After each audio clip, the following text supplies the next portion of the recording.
Hello everyone, welcome back to Vidyarthi. मैं हूँ गांशा, आपकी साइंस टीचर। और भाई क्लास 8 का चैप्टर नंबर 3 हम पूरा निपटा चुके थे, जो कि हमारी हेल्थ पे था। और भाई अगर अभी तक आपने पूरे चैप्टर की वीडियोस नहीं देखी तो फटाफट से जाइए, देखकर आइए। फिर हम क्या कर रहे हैं, यहाँ पर हम करें क्वेश्चन आंसर्स, क्योंकि चैप्टर पूरा पढ़ लोगे, सुन लोगे, समझ लोगे तो ही तो क्वेश्चन आंसर्स बहुत ईजिली समझ आएंगे। क्योंकि ये क्वेश्चन आंसर जो एनसीईआरटी देती है वो काफ़ी मक्खन जैसे लगते हैं अच्छे से चैप्टर पढ़ने के बाद। तो भाई कैसे हैं आप लोग? बढ़िया है, मज़ेदार है, मज़े में। तो शुरू करें, चलिए आइए देखते हैं कि एनसीईआरटी आपको क्या क्या सवाल पूछ रही है। सबसे पहला क्वेश्चन एनसीईआरटी ने आपको क्या दिया है, ये कह रहे हैं कि भैया जो ग्रुपिंग की गई है कम्युनिकेबल और नॉन कम्युनिकेबल की, यहाँ पर आपको एक पिक्चर दी हुई है, ठीक है। अब इसमें से आपको चुन के बताना है कि कम्युनिकेबल डिजीज कौन से होते हैं, यानी कि जो मुझसे किसी और को फैल पाए, यानी एक दूसरे से फैलने वाले डिजीजेस कौन से होते हैं, और इनमें से कौन से ऐसे डिजीज है जो नॉन कम्युनिकेबल है, यानी कि मुझसे किसी और को नहीं फैलेंगे। तो यही से फटाफट से मार्क कर लेते हैं। अब देखो, कोल्ड एंड फ्लू मेरे दोस्त को हो रहा है तो मुझे भी फटाफट होने का चांस बहुत ज़्यादा है ना। तो ये हो गया कम्युनिकेबल। टाइफॉइड भी कम्युनिकेबल होता है, साथ ही साथ चिकन पॉक्स भी क्या होता है, कम्युनिकेबल होता है। ये तीनों ही चीज़ें ऐसी होती हैं जो एक दूसरे से बहुत जल्दी जो है फैल जाती हैं। साथ ही साथ अब जो हमारे दो रह गए हैं, जो कि डायबिटीज़ और एजमा, ये दोनों ही चीज़ें, ये दोनों ही ऐसी डिजीज़ होती हैं जो नॉन कम्युनिकेबल होती हैं, जो हमारे लाइफस्टाइल, लाइफ फैक्टर्स और हमारी इम्यूनिटी, जीन्स, बहुत सारी चीज़ों पर डिपेंड करती है। अस्थमा, इसको भी अस्थमा भी बोलते हैं, दमा भी बोलते हैं, और सिंपली सही इसका प्रोनाउंसिएशन एजमा होता है, ठीक है। एजमा और डायबिटीज़ फैलती नहीं है, जबकि जो कोल्ड एंड फ्लू, टाइफॉइड और चिकन पॉक्स होता है वो एक दूसरे से फैल जाता है। यही हमारा जवाब है। फटाफट से नोट डाउन कर लीजिए, स्क्रीनशॉट ले लीजिए। फिर हम करेंगे क्वेश्चन नंबर 2। ये देखो, नॉन कम्युनिकेबल डायबिटीज और एजमा हो गया। अब क्वेश्चन नंबर 2 क्या है, diseases can be broadly group. फिर से वही वाली बात ये बोल रही है, कह रहे हैं कि जो डिजीज है उसको हमने ग्रुप करके रखा हुआ है दो कैटेगरी में, कम्युनिकेबल और नॉन कम्युनिकेबल डिजीज। अब आपको इसमें से आइडेंटिफाई करना है कि कौन से डिजीजेस हैं जो नॉन कम्युनिकेबल है, यानी कि मुझसे दूसरे को नहीं फैलेंगे। तो फटाफट से फिर से देखेंगे गौर से। टाइफॉइड तो भैया फैल जाता है, ठीक है। एजमा नहीं फैलता है, ठीक है। डायबिटीज नहीं फैलता है। मीजल फैल जाता है, ठीक है। तो यानी ये दो हो गए। हमारा ऑप्शन जो है कौन सा करेक्ट हो गया, देख लो फटाफट से। ऑप्शन नंबर 2, ठीक है। ऑप्शन नंबर बी, यानी कि बी ऑप्शन, उसमें क्यों, उसमें बोल रहे हैं कि सेकंड और थर्ड वाला करेक्ट है, बिल्कुल। एजमा और डायबिटीज जो है नॉन कम्युनिकेबल डिजीज होते हैं। फटाफट से स्क्रीनशॉट ले लीजिए, फिर हम बढ़ रहे हैं आगे, ठीक है। अब क्वेश्चन नंबर 3 देखते हैं बेटा क्या कह रहा है। There is a flu outbreak. अब मान लो आपके स्कूल में जो है फ्लू बहुत ज्यादा तगड़ी तरीके से फैल गया, बहुत सारे बच्चों को फ्लू हो चुका है, बहुत सारे, थोड़े बहुत बच्चे अभी रह गए हैं, मान लो बहुत सारे बच्चे भी रह गए, ऑलमोस्ट हाफ बच्चों को भी अगर हो गया है, उसमें से बहुत सारे बच्चे एब्सेंट हो गए हैं, और कुछ ऐसे बच्चे जिनको अभी भी जो है कोल्ड फ्लू जो हो रहा है, लेकिन स्टिल वो स्कूल आ रहे हैं, या तो मम्मी पापा ने भेज दिया या उनका बड़ा मन है कि भैया स्कूल जाना है, ठीक है। तो सवाल ये है कि क्या इमीडिएट एक्शन स्कूल को लेने चाहिए इस चीज को और फैलने से रोकने के लिए, इस फ्लू को और फैलने से रोकने के लिए, यानी बाकी जो बचे हुए बच्चे उनको ना हो जाए ये फ्लू, इसके लिए स्कूल को क्या करना चाहिए। तो सबसे पहले स्कूल को बच्चों को ये बताना चाहिए कि देखो बेटा, अगर आपको कोई भी ऐसा फ्लू जैसा सिम्टम दिख रहा है तो आराम से अपने घर बैठे रेस्ट करें, ठीक है। आराम से फ्लू ठीक होने के बाद आए, इससे आपको क्या होगा, बेटर फील होगा। अब जो टीचर स्टाफ है उन सबको क्या करना चाहिए, टीचर्स और स्टाफ को इंश्योर करना चाहिए कि जो भी बच्चों की जो क्लासरूम है या जो कॉमन उठने बैठने खेलने कूदने का एरिया है वो अच्छे से प्रॉपरली रेगुलरली रोज क्लीन हो, साफ सुथरा रहे, ठीक है। दूसरा ये कि एक दूसरे को आपको रिमाइंड कराना, मान लो कि आपके दोस्त को जो है छींक आ रही है या कफ वो कर रहा है, ठीक है, खांस रहा है, तो आपको उसको याद दिलाना है कि भाई अपना मुंह जो है टिश्यू दे दो, या फिर कि कवर करके जो है खांसो या छींको, ठीक है। एक दूसरे को रिमाइंड कराना है। दूसरा, आपको खुद की प्रोटेक्शन भी चाहिए। अब मान लो कि जब तक आपने टिश्यू दिया दोस्त जो है छींक चुका है, तब क्या करोगे, तब इसलिए आपको क्या करना है, आपको मास्क पहन के जाना है। तो स्कूल को क्या बोलना है कि भैया सारे बच्चे मास्क पहनकर आएंगे कुछ दिनों तक, ठीक है। अवेयरनेस पोस्टर लगाने चाहिए पूरे स्कूल में, भाई इस फ्लू के बारे में जो है सबको बच्चों को अनाउंस करना चाहिए कि बेटा जो है फ्लू बहुत ज़्यादा फैल रहा है, ये क्या होता है, इसके सिम्टम कैसे होते हैं, हो गया है तो क्या करना है। ये सारी चीज़ें जो है स्कूल को करेक्ट इन्फॉर्मेशन बच्चों को पहुँचानी चाहिए, पिन बोर्ड्स पर ये लगाना चाहिए। अवेलेबिलिटी ऑफ हैंड वॉश होनी चाहिए हर जगह, ताकि आप बार बार जाके हैंड वॉश कर सको। सैनिटाइजर्स अवेलेबल होने चाहिए कि भाई कभी हाथ धो लिए तो कभी सैनिटाइजर लगा लिया, है ना, वरना फटाफट से क्या होगा, अगर आपने इधर उधर 10 चीजें छू ली, ठीक है, या आपने दोस्त जिसको कोल्ड फ्लू हो रहा है उससे हाथ मिला लिया या उसकी चीजें ले ली हैं, तो फिर क्या होगा, माइक्रो ऑर्गेनिज्म फटाफट से आपके हाथ में आएगा। उसके बाद आपको ध्यान ही नहीं रहा, आप अपनी आंख रब करने में लगे पड़े हो, आप अपनी नाक या मुंह के पास टच करो, तो आपको वो फ्लू फटाफट हो जाएगा। क्यों? क्योंकि वो माइक्रो ऑर्गेनिज्म आपके बॉडी के अंदर चले जाएंगे, है ना। तो अब यहाँ पर दूसरा सवाल क्या है, अगर आपके क्लास में जो आपके साथ बेंच शेयर कर रहा है, आपका फ्रेंड या क्लासमेट कोई भी, अगर उसको फ्लू के सिम्टम दिखने चालू हो गए हैं, तो आप उसको क्या बोलोगे बिना रूड हुए, ठीक है। ऐसे नहीं बोला अरे तेरे को तो फ्लू हो रहा है, चल घर बैठ या फिर दूर जाके उधर जाके बैठो, ऐसे नहीं, ये तो भैया हर्ट हो जाएगा ना। अगर आपको कल को हो गया, वो आपको ऐसे बोलेगा, आपको भी हर्ट होगा। तो यानी उसकी फीलिंग्स आपको हर्ट नहीं करनी है। तो सबसे पहले आपको पोलाइटली प्यार से उसको समझाना है कि क्या तुम ठीक हो। अगर उसको छींक आ रही है, कफ आ रहा है, तो आप उसको टिश्यू दोगे, ठीक है। आप उसको फिर समझाओगे कि अगर अच्छा नहीं लग रहा है, ज़्यादा तकलीफ हो रही है, तो इट्स ओके, तुम जाओ घर जाके रेस्ट करो, और जब थोड़े ठीक हो जाओ, जब बेटर लगे, तब तुम स्कूल आना, ठीक है। उसको ऐसा महसूस नहीं कराना कि उसको बहुत ही शर्म महसूस हो या उसे अकेलापन लगे कि आपने भीड़ से उसको अलग कहीं बिठा के छोड़ दिया। ऐसा नहीं करना है, क्योंकि कल को आपके साथ ऐसा हो जाएगा तो आपको भी बुरा लगेगा ना, तो ऐसा नहीं करना है, ठीक है। इसके बाद अब तीसरा सवाल ये है कि आप खुद को और अपने आसपास के वो लोग जिनको अभी तक ये फ्लू नहीं हुआ है, उनको बचाने के लिए क्या करना, आपको क्या चाहिए, ठीक है। सो वही सारी चीज़ें हैं फिर से, ठीक है, कि आपको टाइम टू टाइम जो है अपने हाथ धोने हैं, आपको अपनी नाक मुंह आँख को बार बार टच नहीं करना है, ठीक है, क्योंकि वो ओपन होल्स होते हैं, तो वहाँ से डायरेक्टली बैक्टीरिया या वायरस या जो भी माइक्रो ऑर्गेनिजम्स हैं बॉडी के अंदर फटाफट चले जाते हैं। तो जिनको कफ और स्नीजिंग हो रही है, उनसे थोड़ा सा डिस्टेंस बना कर रखना है। अपनी पर्सनल आइटम जैसे कि साथ में दोस्त के बैठ के भैया लंच नहीं खाना है, अगर उसको फ्लू वगैरह हो रहा है तो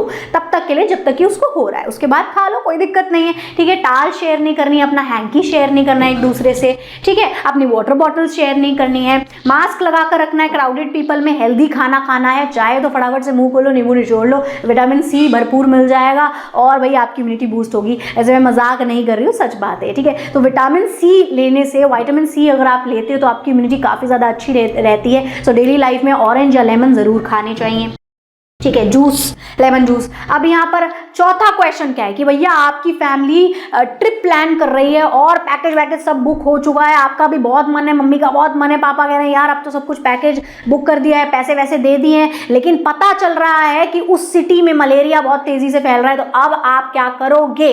कब? ट्रिप पे जाने से पहले, ट्रिप के दौरान, ट्रिप से आने के बाद, ठीक है। तो ये तीनों ही चीज़ें आपको जवाब जो है देना है। So before the trip, trip से पहले आप क्या क्या अपने साथ कैरी कर लोगे?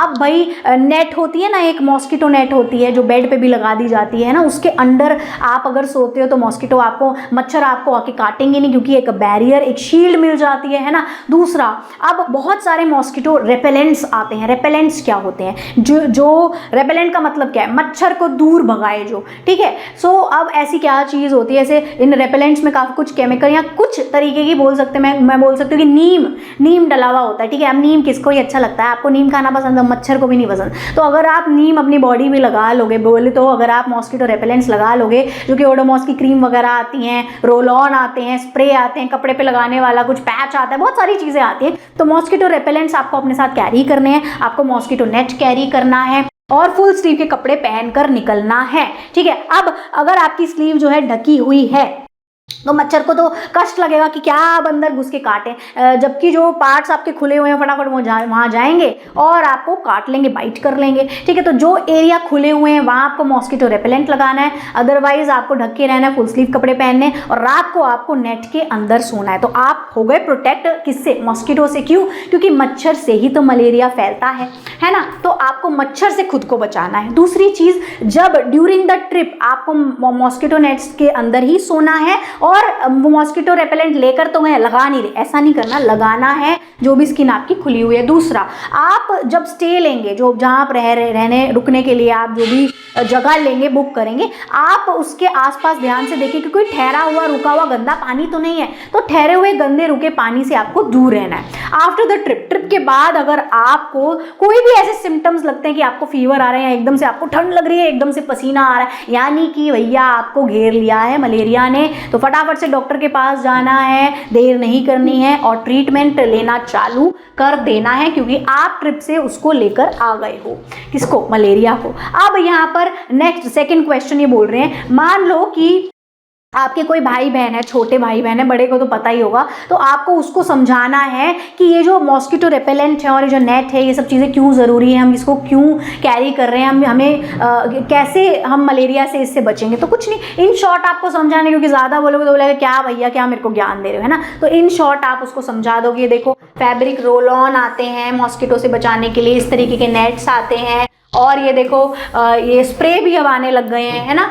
आप देखो, आप उसको क्या बोलोगे, आप उसको प्यार से बोलोगे जो मॉस्किटो डिजीज़ है वो मच्छर से फैलती है, तो इसीलिए हमें खुद को मच्छर से बचाना है। तो हम कैसे बचाएंगे? हम मॉस्किटो नेट यूज़ करेंगे, हम मॉस्किटो रेपेलेंट यूज़ करेंगे, हम फुल स्लीव पहनेंगे। ठीक है, अब आप बताओगे कि मॉस्किटो नेट से कैसे बचेंगे हम नेट से? क्योंकि जब मॉस्किटो से हम कैसे बचेंगे नेट लगा के? क्योंकि जब नेट होगा तो वो एक शील्ड, एक बैरियर की तरह काम करता है, और जो रेपेलेंट्स होते हैं वो एक इनविजिबल प्रोटेक्शन की तरह काम करता है। नज़र तो आ नहीं रहा है स्किन पे, लेकिन मच्छर को तो पता है, नीम लगा रखी है इसने, गंदी सी चीज लगाई है, यहाँ नहीं जाना, नहीं काटना है, तो मच्छर तो आएगा नहीं आपको काटने, है ना। तो आप इस तरीके से उसको समझाओगे प्यार से कि बेटा इसलिए जो है ये चीजें हम कर रहे हैं और तुमको भी करनी है। ठीक है, बात खत्म। समझ गया आप? वो समझ गया तो समझ गया, अच्छी बात है, नहीं समझा तो फिर क्या कर सकते हैं। अब थर्ड क्वेश्चन क्या? अब ये कह रहे हैं मान लो कि आपके साथ और भी ट्रैवलर्स हैं और वो ये जो हेल्थ एडवाइस है इनको नहीं मान रहे, नहीं सुन रहे हैं।